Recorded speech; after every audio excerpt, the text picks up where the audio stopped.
Kita jangan dagang lagi sama Allah. Kurang apa Allah ngasih kita kok masih minta aja. Kita dibikin ada itu sudah luar biasa loh.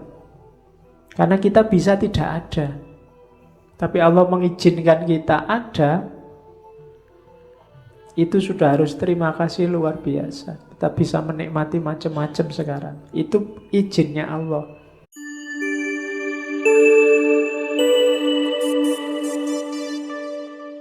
Sekarang fondasinya.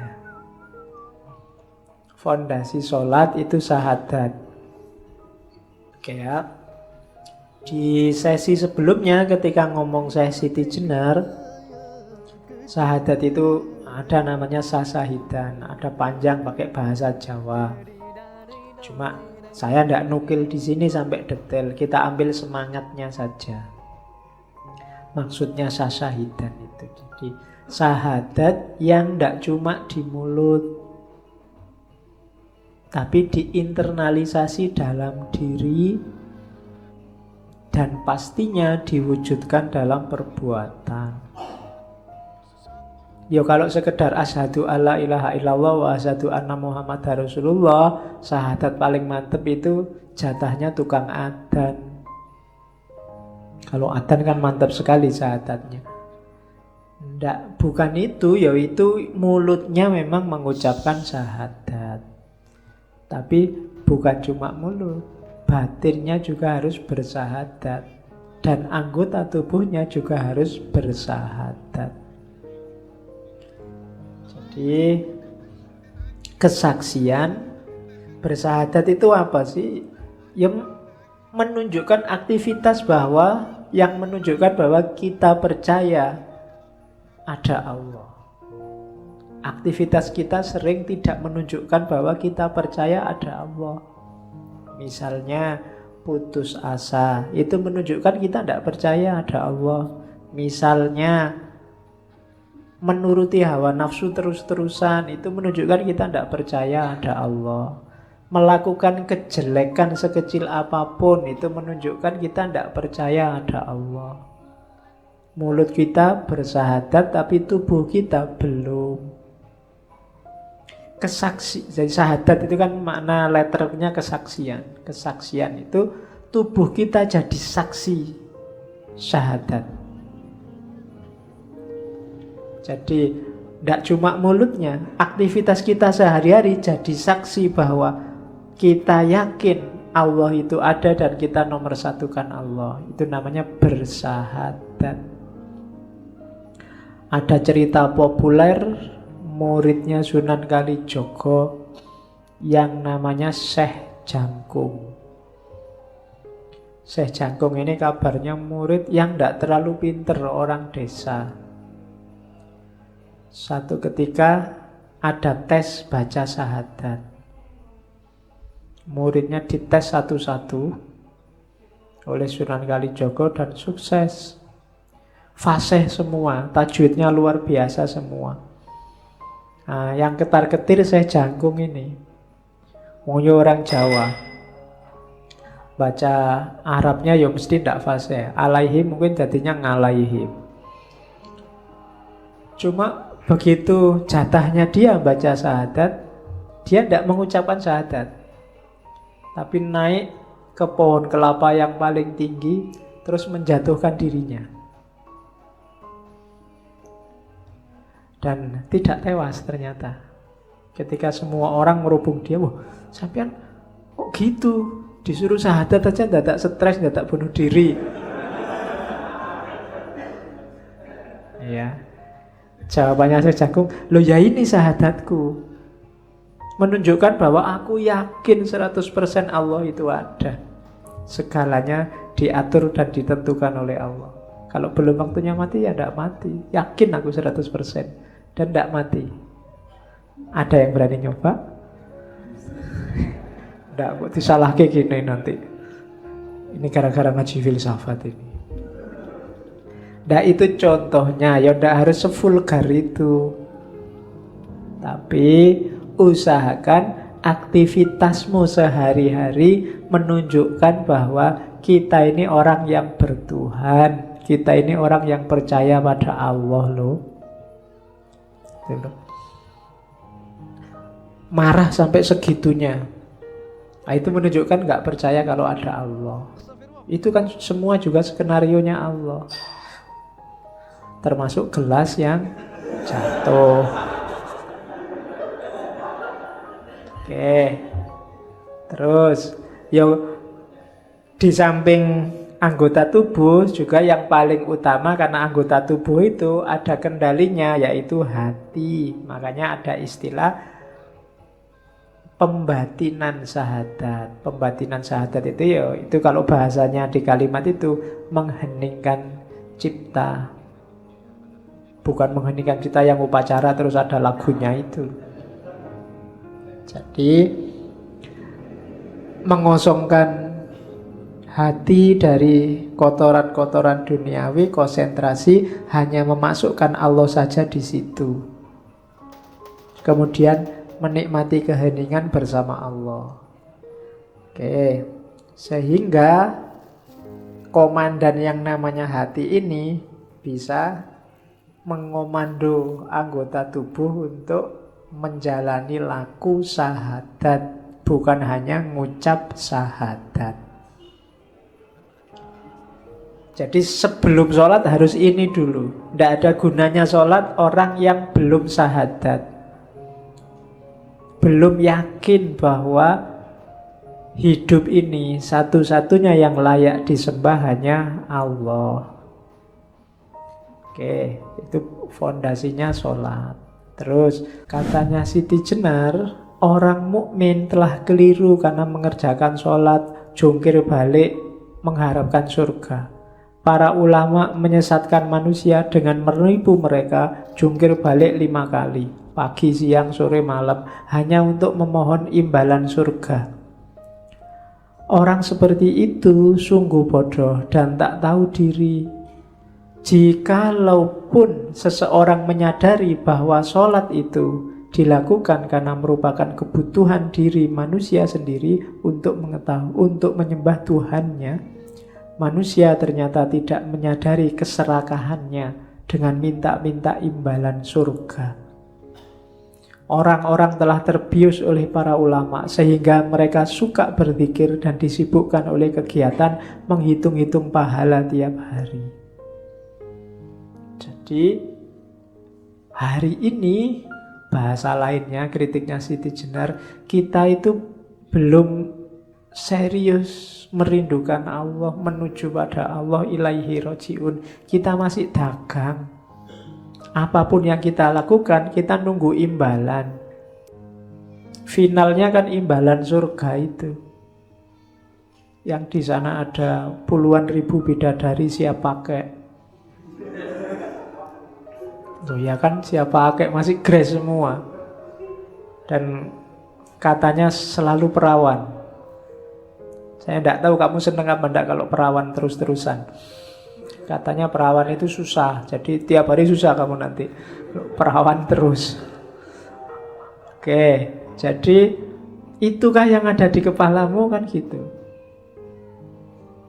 Tidak apa-apa Pak, saya sengsara. Besok di surga aku mau balas dendam. Lah, pikirannya masih surga.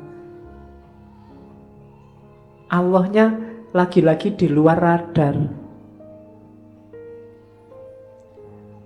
Ya bahasa lain ajarannya Siti Jenar itu, ya level-level dasar anak-anak kecil yang kalau mau sholat nanti tak kasih hadiah, itu level surga neraka. Kita yang sudah dewasa keimanannya masih itu. Masa masih mimpi surga dan neraka? Milih mana, dikasih surga dan neraka tapi tanpa Allah, atau misalnya begitu. Bisa saja surga neraka tapi tanpa Allah, kalau Allah mau. Atau Allah saja nggak dikasih surga neraka juga tidak apa-apa.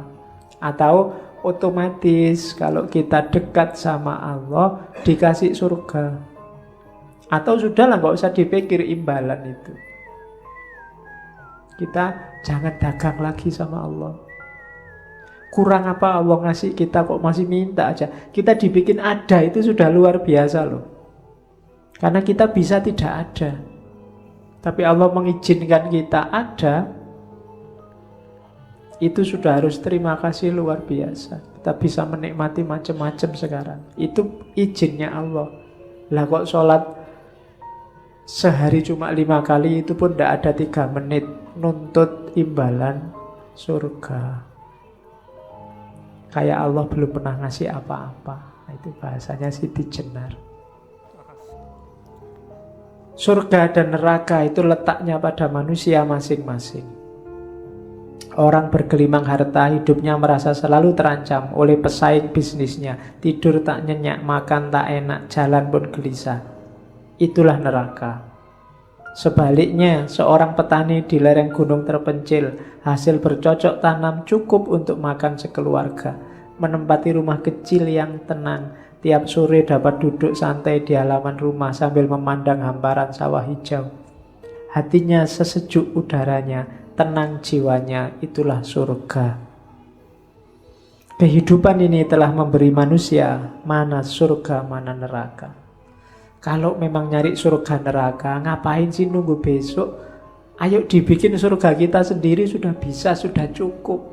Semua fasilitas yang diberikan Allah pada kita hari ini itu sudah bisa menciptakan suasana surga. Kecuali kita sendiri yang tidak bersyukur.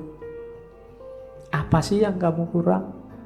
Apa sih yang kecuali hasratmu tidak jelas, minta macam-macam, tidak bisa menikmati yang sekarang kamu miliki. Kalau sudah menikmati apa saja yang dianugerahkan Allah, saat itu juga surga lahir.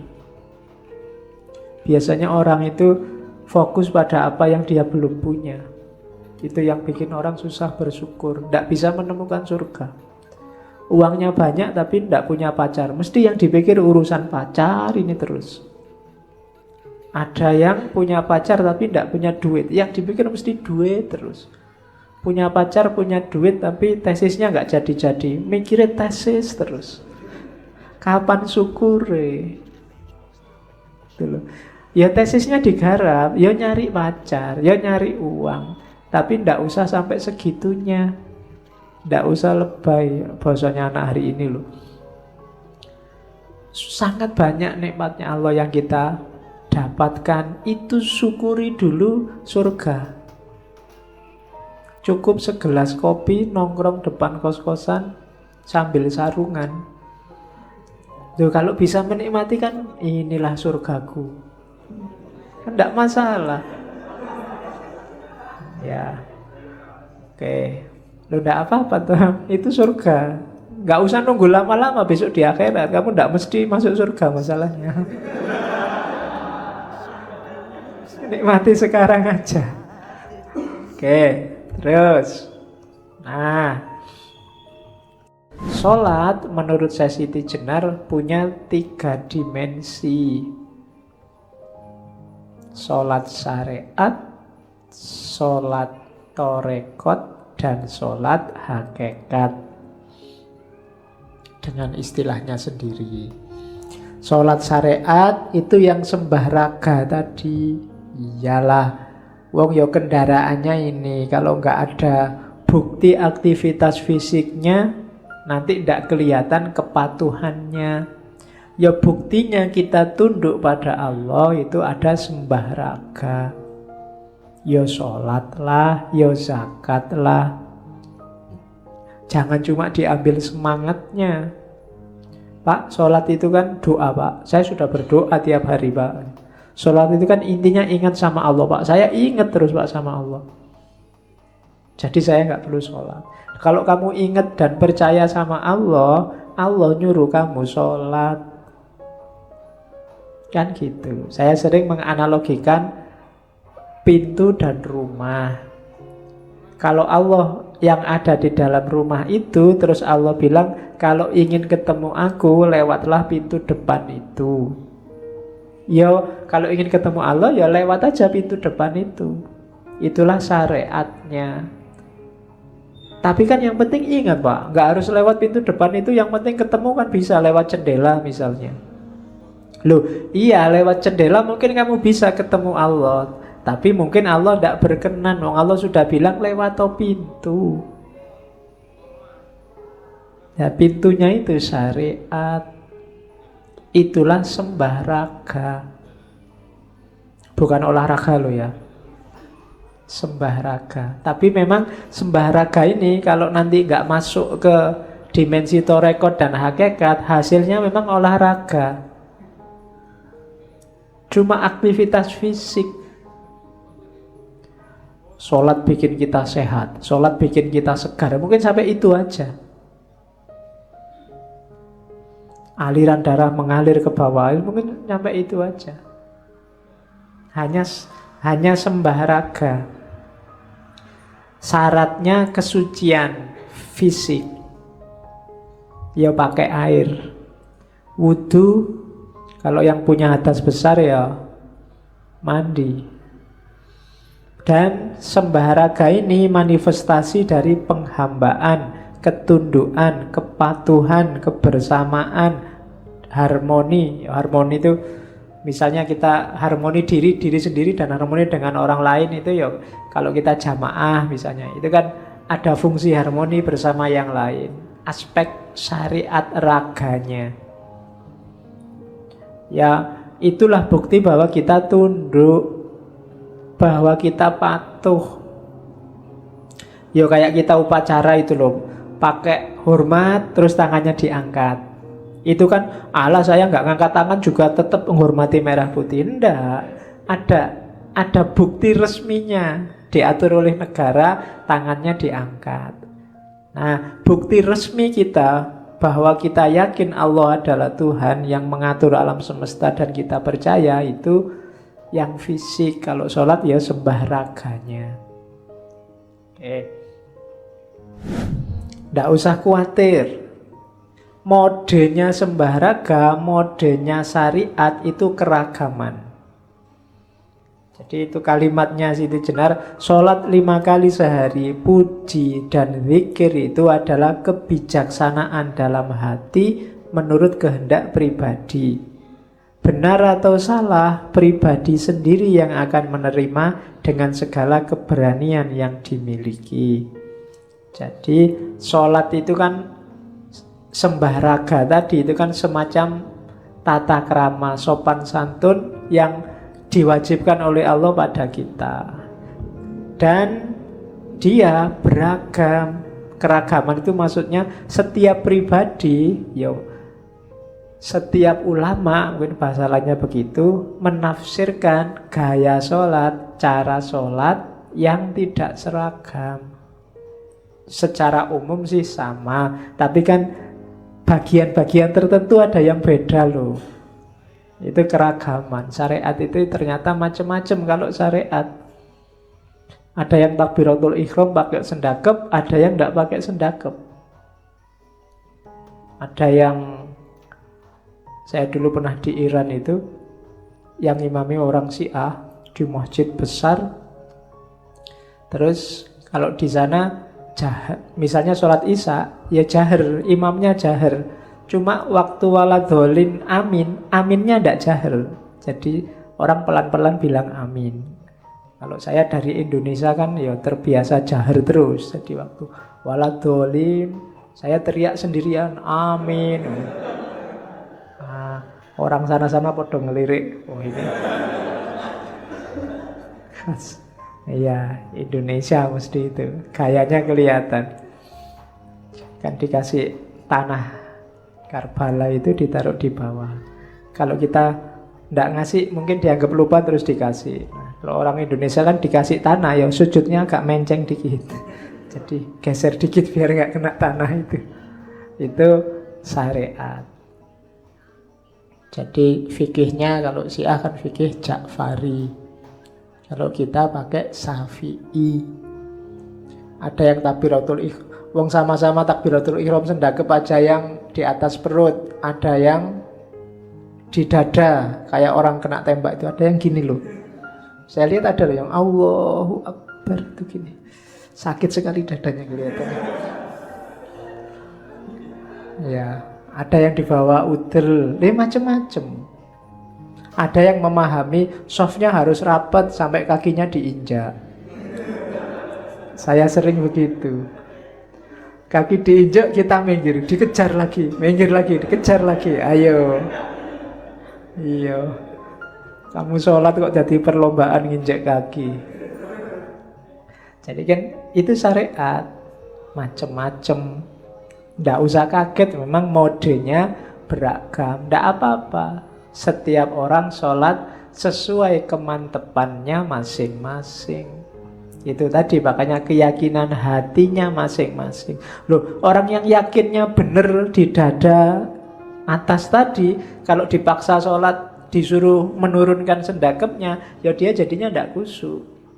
Orang yang biasanya mepet sampai nginjek kaki, terus dia tidak bisa nginjek kaki, itu gelisah mesti sholatnya. Aduh, kapan dapat kaki ini ya biar sholatnya sah, kan mesti begitu. Jadi itu modenya syariat, beragam, tidak masalah, jalani aja sesuai kemantepan. Itulah karakter dunia fisik. Fisik macam-macam. Mau tasahud aja ada yang biasa, ada yang bergetar, ya kan? Itu cuma sekedar tasahud. Ada yang tidak berdiri sama sekali, lemas terus. Ada yang seru. Lah iya loh, macam-macam, coba aja kamu lirik. Jadi itu modenya orang sholat. Ya monggo, masing-masing mazhab punya aturan sendiri. Terus itu level sembah raga. Naik kelas dikit ada namanya sholat torekot atau sholat torek. Ada yang bilang torek itu bukan torekot, tapi dari kata-kata taroki. Taroki itu naik, lawannya tanazul. Tanazul itu turun. Ya monggo lah. Tapi istilahnya memang namanya sholat torek. Sholat torek ini sembah cipta. Jadi inilah dimensi batinnya sholat. Sholat yang tidak cuma olahraga. Kalau tadi yang jasmania bersucinya pakai air, yang ruhania bersucinya memerangi hawa nafsu. Kenapa banyak orang mengeluh susah sholat khusyuk? Karena belum bersuci. Masih penuh hasrat, penuh ambisi, penuh hawa nafsu, apalagi yang jelek-jelek. Konsentrasi mesti susah. Batinmu masih rame, urusannya masih banyak. Urusan macam-macam, dunia ngantri di dalam sini semuanya.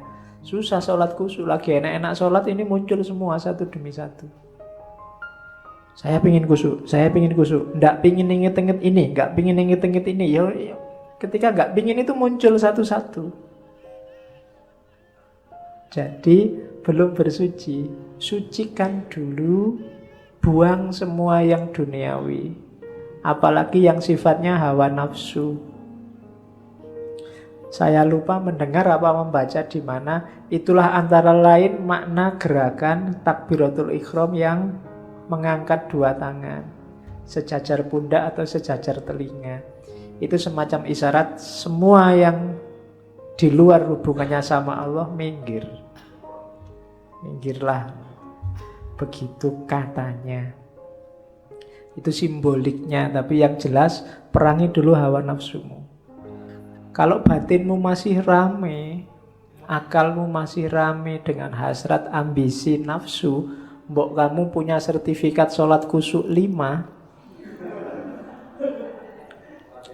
susah kamu, kan ada pelatihan sholat khusyuk itu. Iya, sholat khusyuk sekarang jadi pelatihan. Jadi ya susah khusyuk. Kenapa? Ada syarat bersucinya. Sebagaimana yang raga ada syarat bersucinya. Yang membantu sholat khusyuk adalah kalau kita paham yang kita baca dan kemudian kita jalankan dalam hidup yang sebenarnya apa yang kita baca. Itu pasti khusyuk.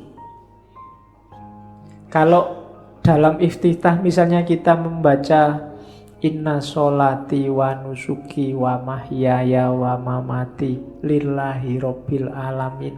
Sesungguhnya sholatku, ibadahku, hidup dan matiku hanya untuk Allah. Kalau ingin khusyuk beneran, hidupmu kayak gitu beneran. Kalau kamu baca Fatihah, Bismillah, Alhamdulillahirabbil alamin, segala puji hanya bagi Allah, yang layak dipuji hanya Allah. Kita ini lemah, tidak ada kebaikannya apapun tanpa bantuan Allah, maka Alhamdulillahirabbil alamin. Iyyaka na'budu wa iyyaka nasta'in.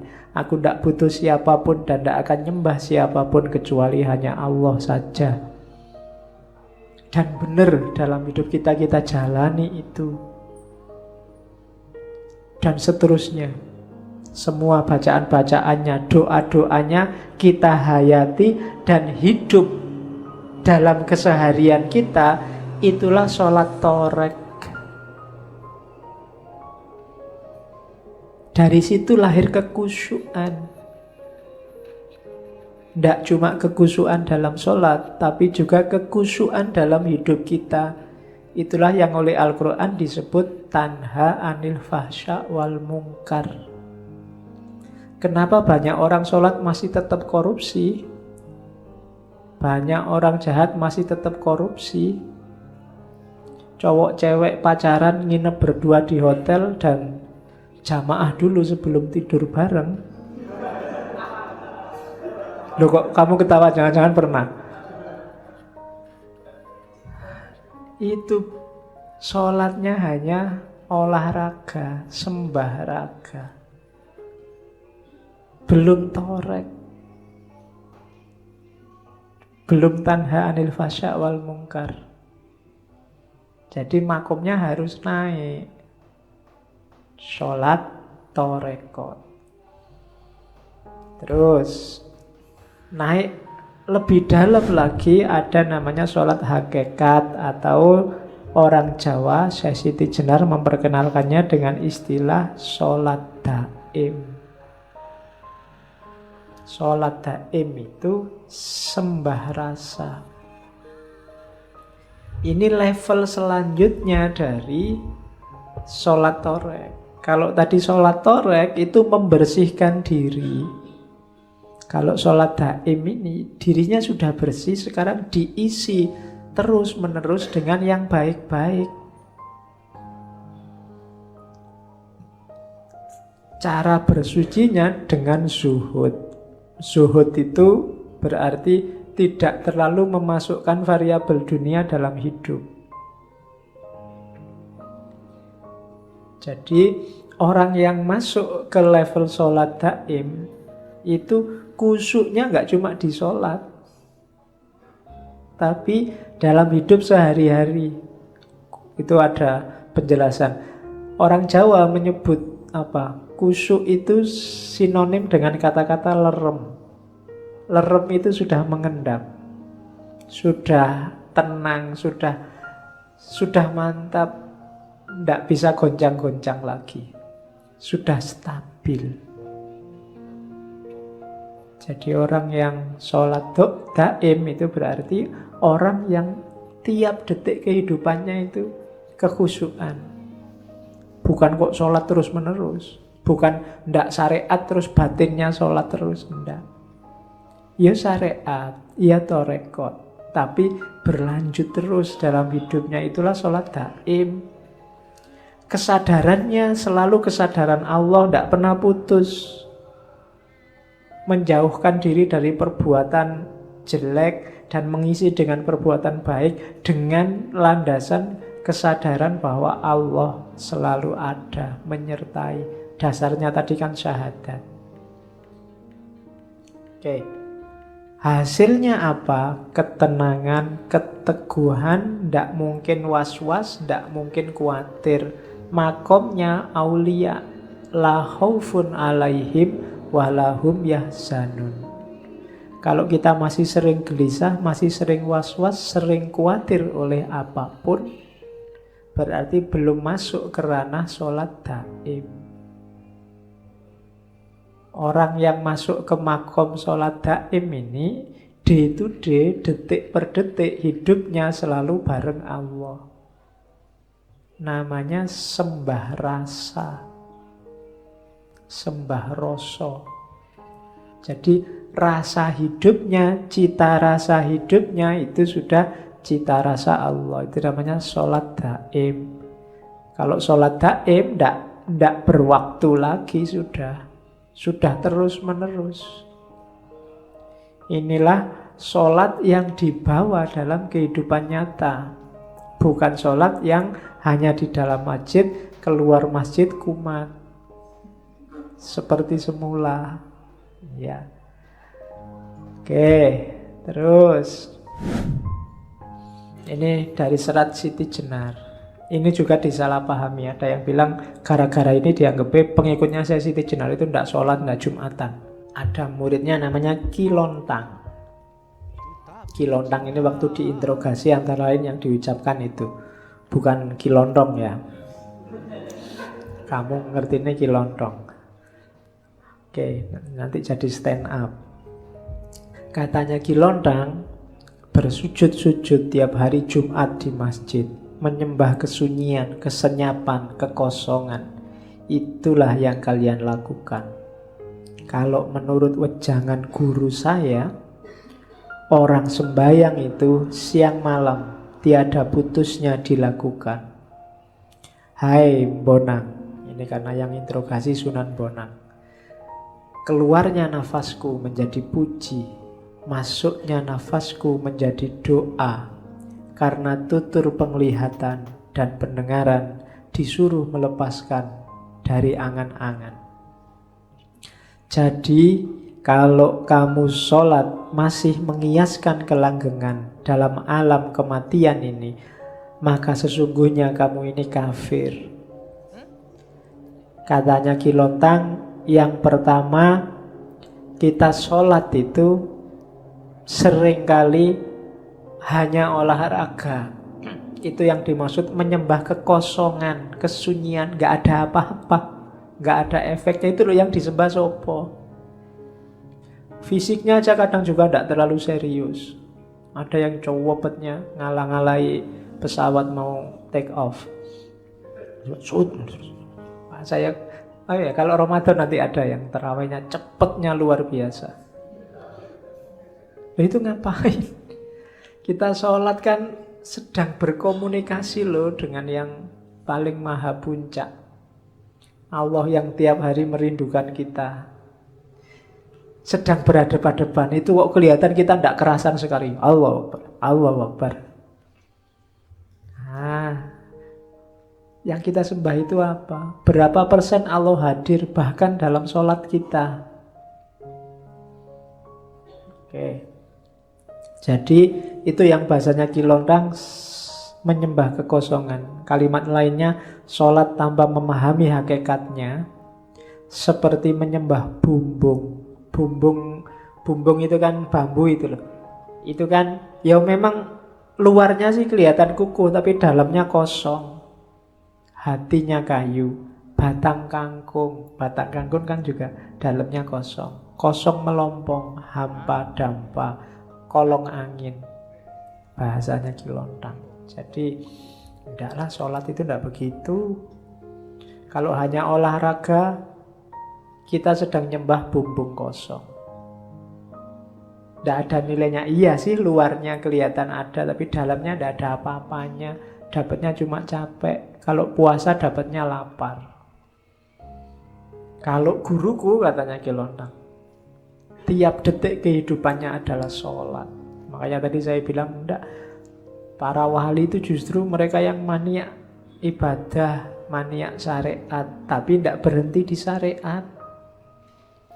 Syariat itu hanya wadahnya, lantarannya untuk naik ke wilayah yang lebih tinggi, dan puncaknya adalah bertemu dengan Allah. Terus ada lagi sindiran, sholat yang mencuri katanya. Apa sih sholat yang mencuri itu? Di serat Siti Jenar, pada waktu saya sholat, budi saya mencuri. Pada waktu saya zikir, budi saya melepaskan hati, menaruh hati pada seseorang, kadang-kadang menginginkan keduniaan yang banyak, lain dengan zat Allah yang bersama diriku. Jadi sholat dan semua amal ibadah itu kan semacam permintaan Allah untuk kita lakukan harusnya demi Allah. Tapi kita melakukan banyak sekali ibadah tidak demi Allah, tapi berpamrih kayak tadi. Pamrihnya macam-macam, bahkan banyak yang keduniaan. Barang siapa sholat jamaah isya dan subuh tanpa terputus, maka rezekinya akan dan kita rajin sholat isya dan subuh tanpa putus, ngincer apa? Rezekinya lancar. Itu yang oleh Syekh Siti Jenar disebut sholat yang mencuri, akal budi yang mencuri. Padahal bukan itu harusnya. Bukan duniawi targetnya sholat itu.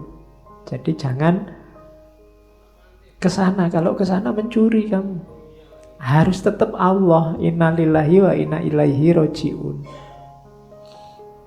Terus.